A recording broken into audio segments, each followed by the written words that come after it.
Hi, I'm Dr. 𝐝𝐤𝐞𝐝, Medical Oncologist, Parkway Cancer Centre Singapore.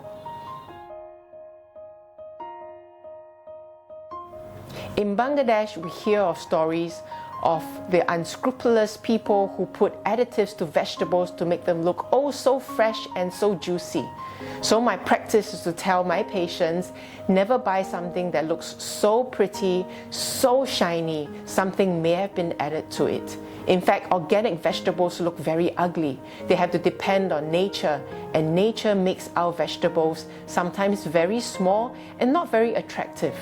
So in fact, if we can find organic vegetables in Bangladesh, that will be a good practice. But how would you know if it's organic? The important thing is to find the certificate of organic vegetables. If you can, that's a blessing. If you can't, just learn how to soak away the pesticides by using corn flour or all-purpose flour. That will not just soak away the dirt and the dust, it would also soak away some pesticides. In this way, we can protect ourselves and our family.